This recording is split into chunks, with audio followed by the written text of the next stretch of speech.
ఇవి తిను అంటూ సుగుణ అనుపమ ముందున్న బాదం పప్పుని ముందుకు జరిపి, పెళ్ళో పెళ్ళో అని మీ బామ్మ ఒకటి తొందర పెడుతుంది అని తను ప్రారంభించిన ప్రసక్తిని కొనసాగిస్తుంది. పెళ్ళా? ఎవరిది? అనుపమ అడిగింది. వంశీ విద్యల పెళ్లి గురించి మీ బామ్మ విపరీతంగా ఆరాటపడుతుందని చెప్పాను కదే. వంశీ విద్యలదా? ఆశ్చర్యపడింది అనుపమ. నోటిదాకా తెచ్చిన బాదం పప్పుని ఆమె తిననేలేదు. ఎందుకంత ఆశ్చర్యం? నవ్వింది సుగుణ. ఏం లేదు, మామూలుగానే అని ఒక్క క్షణం ఆగి, ఎప్పుడనుకున్నారు అని అడిగింది కుతూహలంగా. ఏమిటి ఏం తెలియనట్టు? మీ నాన్నే అన్నారే నీ పెళ్లిలో. అవునా? నీ పెళ్లిలోనే మీ నాన్న అన్నారు. ఆ తర్వాత నుండి మీ బామ్మ ఆ మంత్రమే జపిస్తుంది. మేము ఇక్కడికి బయలుదేరి వచ్చే ముందు మీ బామ్మ మళ్ళీ ఆ విషయం తీసుకువచ్చింది. ఇక ముహూర్తాలే అనుకున్నాను నేను. కానీ విద్య చల్లగా తనకి టైం కావాలని అడిగాడు అంది. ఇంతకీ ఎందుకు అడిగాడు టైం? పేదాల మీద శాంతితో కూడిన లాంటి నవ్వు పరుచుకుంటుండగా అడిగింది అనుపమ. ఏమో, ఎవరికి తెలుసు? సుగుణ అదోలా అంది. ఎవరినైనా మరిచిపోవాలేమో అంటూ నవ్వింది అనుపమ. ఎవరిని మరిచిపోవటం? ఈసారి కుతూహలం సుగుణలో ప్రవేశించింది. అనుపమ ఏ జవాబు ఇవ్వలేదు. గతం లీలగా కళ్ళ ముందు మెదులుతుండగా విద్యావంశీల గురించి ఆలోచిస్తుంది. విద్య సమయం ఎందుకు కావాలన్నాడో తనకు తెలుసు, కానీ వంశీకి అంగీకారమేనా అని అనుకుంటుంది అనుపమ. వాటికంటే ఎక్కువగా తన తండ్రి ఈ ఆలోచనకి శ్రీకారం చుట్టాడు అని తెలిసి ఆమెకు వింతగా అనిపిస్తుంది. కాలింగ్ బెల్ మోగింది. విద్య చకచకా ఎవరూ రాకముందరే వెళ్ళి తలుపు తీశాడు. పంజాబీ డ్రెస్ వేసుకుని ఒక జడతో కాస్త చామన ఛాయలో ఉన్న ఒక అమ్మాయి నుంచుని ఉంది. విద్యని కొత్తగా చూస్తూ, అక్క ఉందా అన్నా? ఆ ప్రాంతపు యాసతో ప్రశ్నించింది ఆ అమ్మాయి. అక్క అనే వరుసతో వంశీ గురించే అడిగిందని విద్యకి అర్థమైంది. కానీ ఆమెని అక్క అని తనను అన్నా అని సంబోధిస్తుంటే చిరాకు కలిగి, నన్ను అలా పిలవకు అన్నాడు విద్య. ఆ పిల్ల తల ఆడించి లోపలికి వచ్చి చాప తెచ్చుకుని పరుచుకుని కూర్చోవటం విద్యకి ఆశ్చర్యాన్ని కంగారుని కలిగించింది. గౌరీ వచ్చావా? ఈరోజు లేట్ అయిందేం? వంశీ లోపల నుండి హాల్లోకి వచ్చింది. రేపటి నుండి ఇలాగ అవ్వదులే అక్క అంది నిర్భయంగా. వంశీ ఆమెను చూసి నవ్వుతూ విద్య వైపు ఒక్కసారి చూసి చూడనట్టు చూసి ఆమె పక్కకు వెళ్ళి కూర్చుంది. విద్య, నువ్వే తలుపు తీసావా? ఎప్పుడు లేచావు? కాఫీ ఇవ్వనా?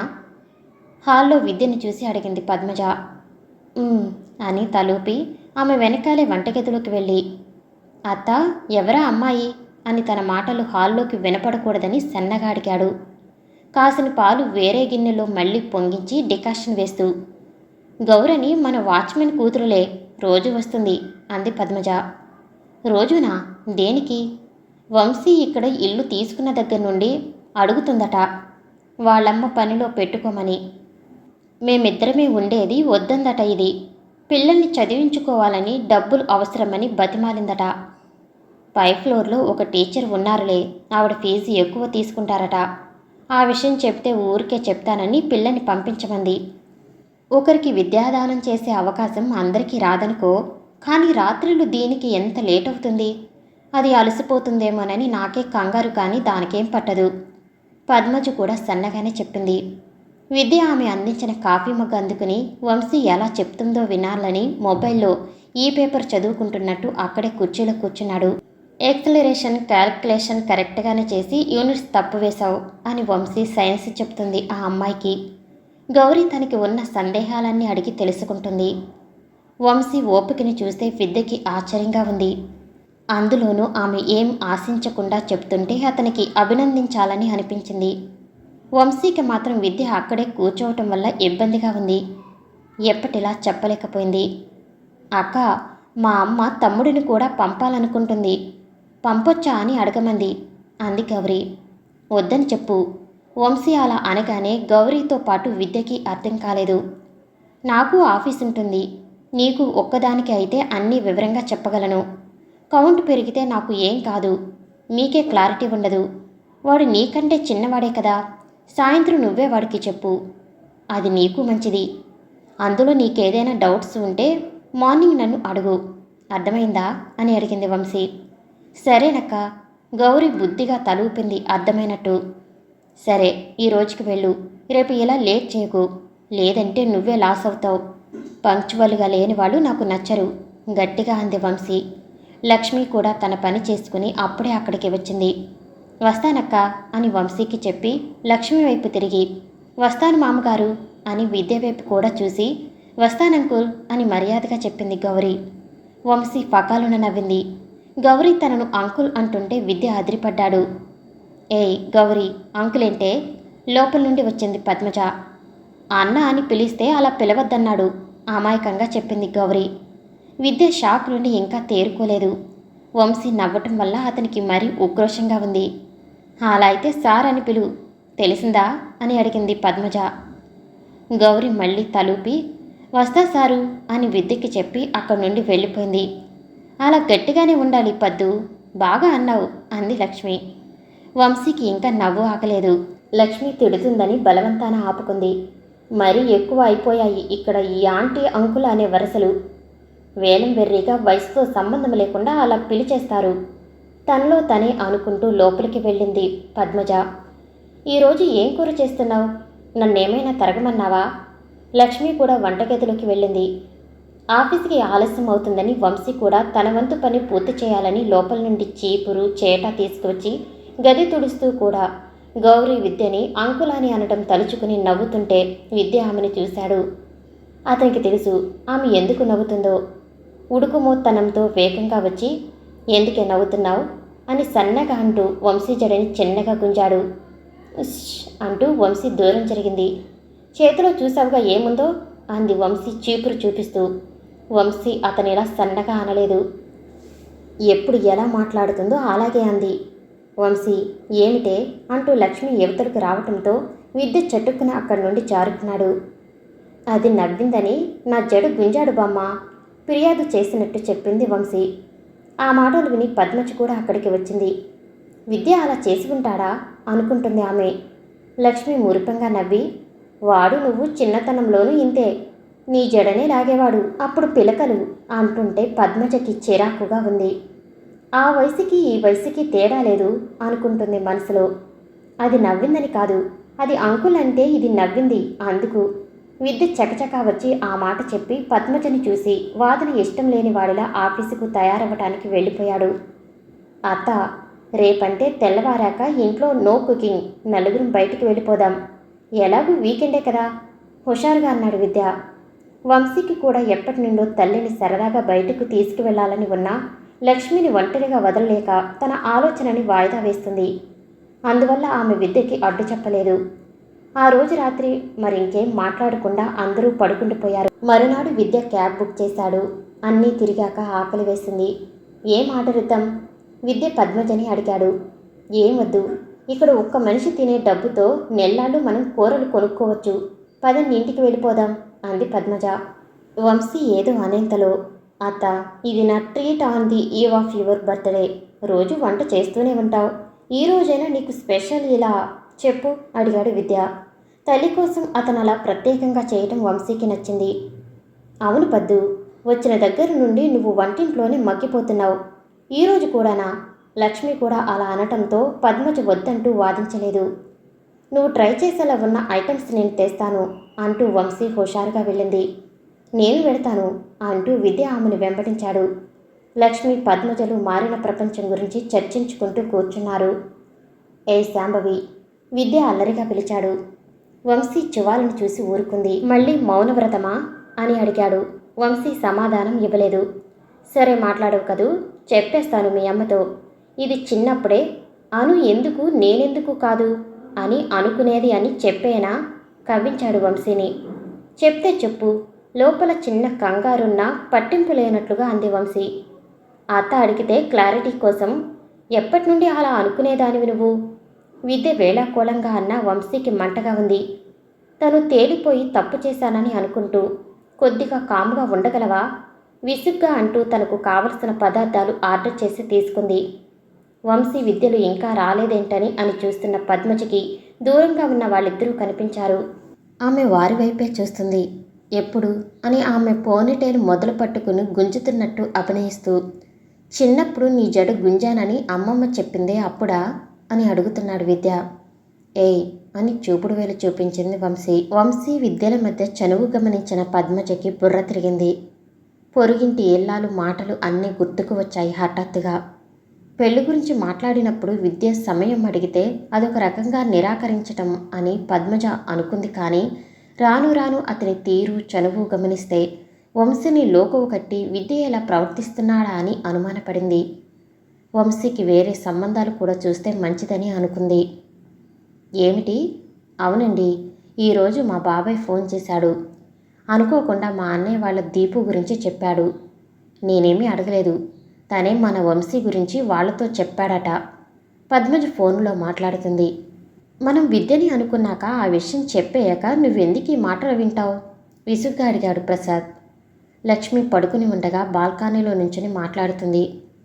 మనం అనుకుంటే సరిపోతుందా? విద్య కూడా అనుకోవాలి కదా. వాడు టైం కావాలని అడిగాడు కదా పద్దు. ఆ టైం ఎందుకు? అదేమైనా తెలియని పిల్ల?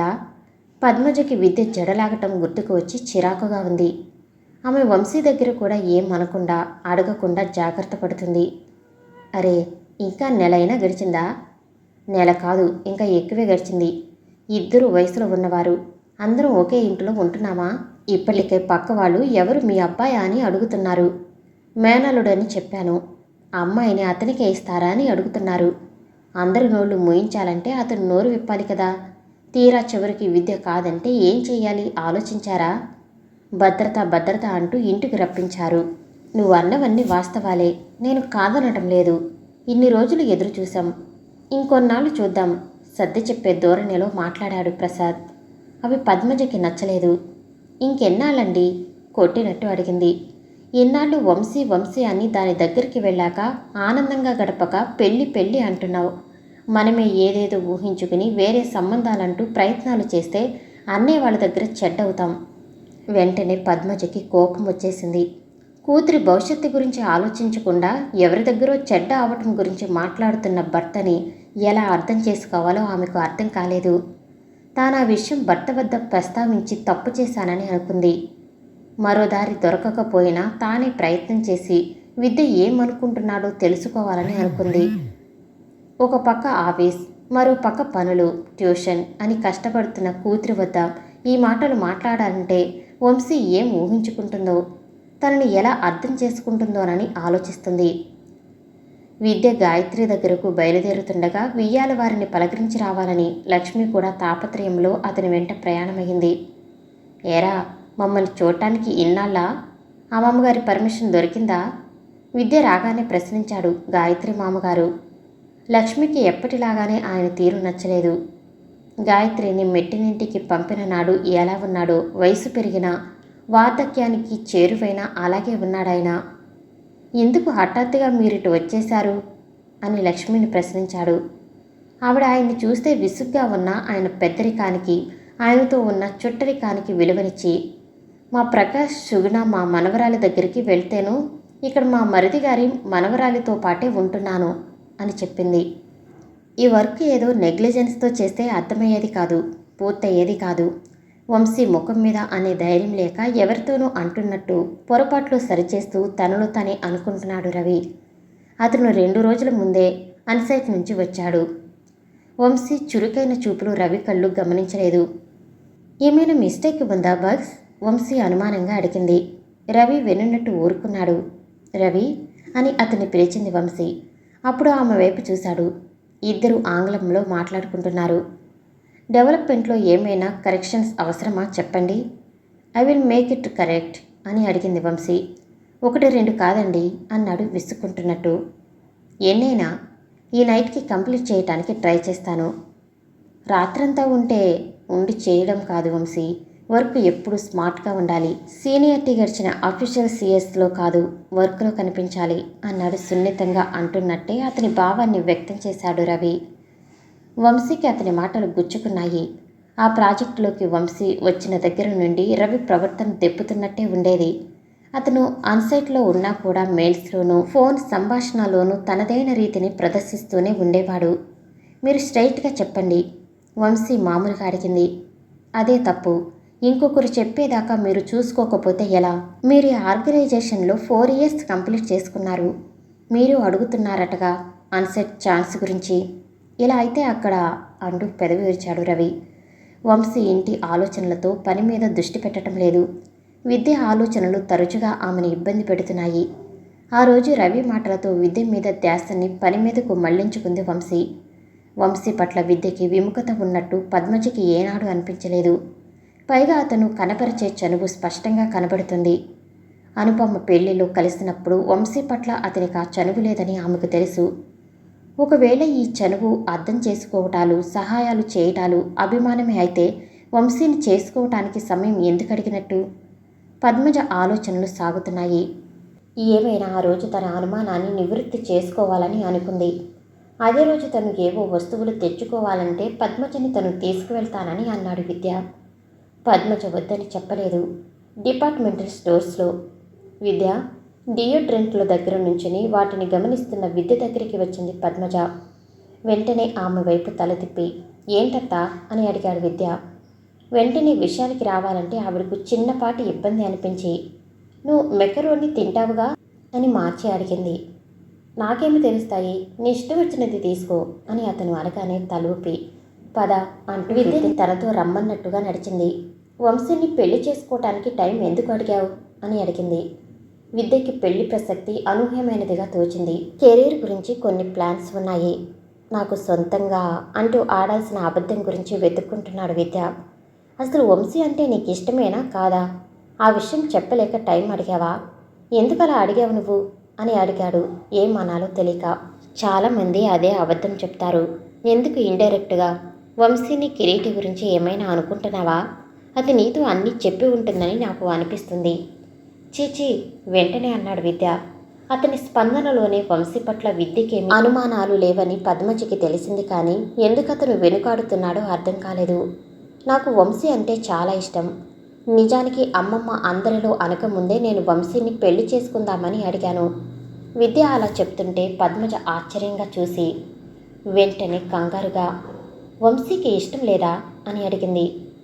కూతుర్ని కాక ఎవరినో అడగటానికి సిగ్గు అనిపించినా ఆ క్షణం ఆగాలనిపించలేదు ఆమెకి.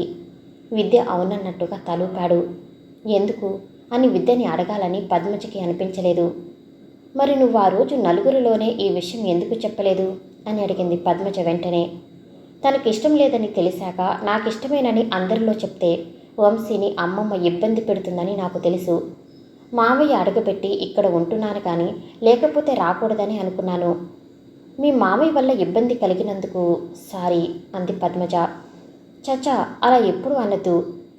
మీరు కిరీటి అనే టాపిక్ తెచ్చారు కాబట్టి నిజం చెప్పాను.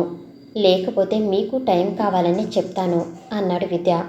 అతనికి అనుపమ విషయం రహస్యంగా ఉంచాలనే కంటే వంశీ తనని ఎప్పటి నుండో ఇష్టపడుతున్నది అని వంశీ చెప్పిన విషయమే చెప్పటానికి ధైర్యం సరిపోలేదు. వంశీతో పాటు కలిసి ఉంటూ ఆమె ఇష్టాన్ని మనసుని తెలుసుకోగలుగుతున్నందుకు ఆనందంగా కూడా ఉందని చెప్పాలని అనుకున్నా చెప్పలేకపోయాడు. వంశీ అని పిలిచింది పద్మజ పడుకున్నది లేచి కూర్చుంటూ. ఏంటమ్మా? వంశీ తల ల్యాప్టాప్ నుండి తిప్పకుండానే పలికింది. ఆమెకి విద్య అంటే ఇష్టం లేదని తనకు విద్య ద్వారానే తెలిసిందని తెలిస్తే వంశీ ఏమనుకుంటుందోనని పద్మజ సందేహపడింది. విద్య అంటే ఇష్టం లేనప్పుడు మరెవరైనా ఆమె మనసులో ఉన్నారా అనుకుంటుంది పద్మజ.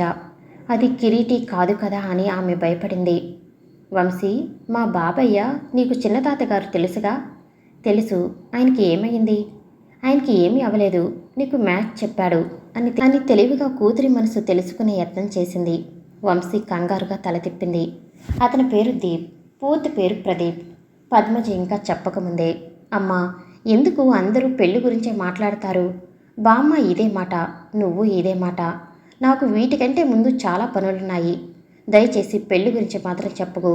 నేను కెరీర్ ఇలా ఉండాలని ప్లాన్ చేసుకున్నాను. ఫలానా పొజిషన్ అని ఎప్పటికప్పుడు అనుకుంటూ కష్టపడ్డాను.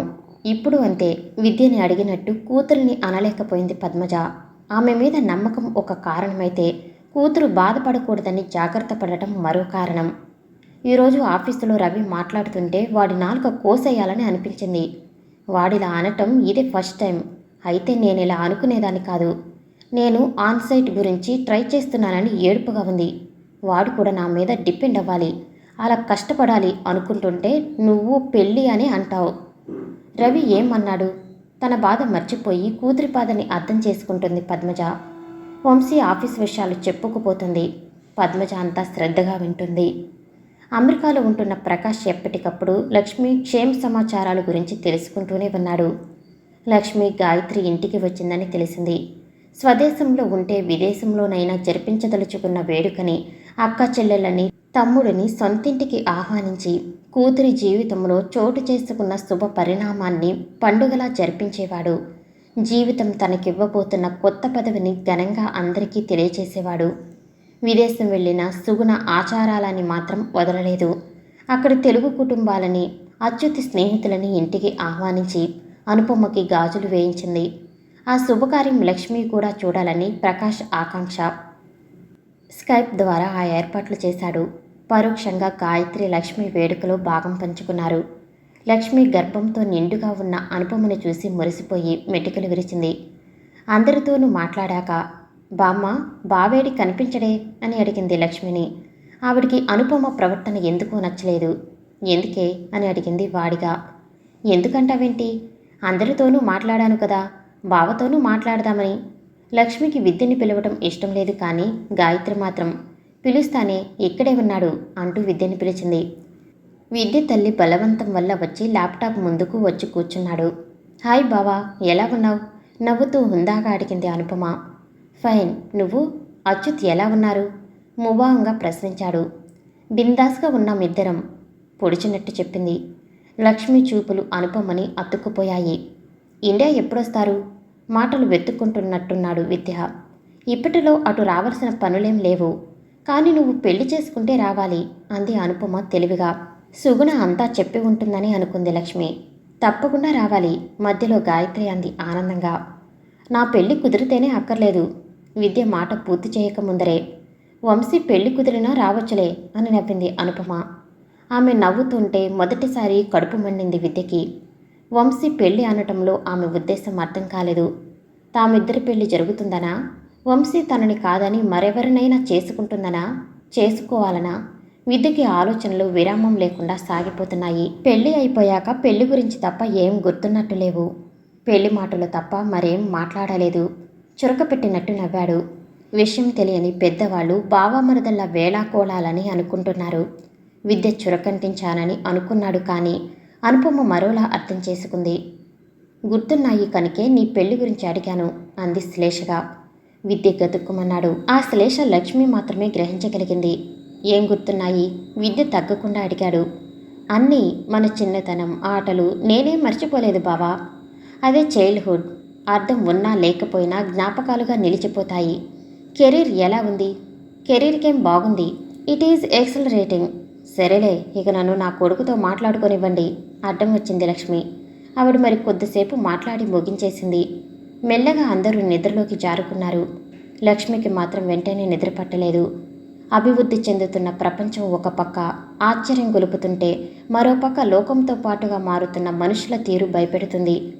అనుపమ ఇన్నాళ్ల తర్వాత పని కట్టుకుని విద్యతో మాట్లాడిన తీరు ఆవిడకు నచ్చలేదు. ఇంకేంటి నాన్న విశేషాలు? అక్క బాగుందన్నమాట. విద్య తీరిగా కూర్చుని తండ్రితో మాట్లాడుతున్నాడు. ఏముంటాయి, అన్నీ చెప్పేశాను అంటూ శివరాం డైనింగ్ టేబుల్ మీద పళ్ళెంలోని చపాతీని ముక్కలుగా వేళ్లతో తుంచుకుని తింటున్నాడు. మనోహర్ అంకుల్ తెలుసు కదా నీకు అని అడిగాడు శివరాం. ఎందుకు తెలీదు? మీ చైల్డ్హుడ్ ఫ్రెండ్ కదా ఆయన. ఆయన మేనకోడలు సహస్ర అని యుఎస్లో ఎంఎస్ చేస్తుంది.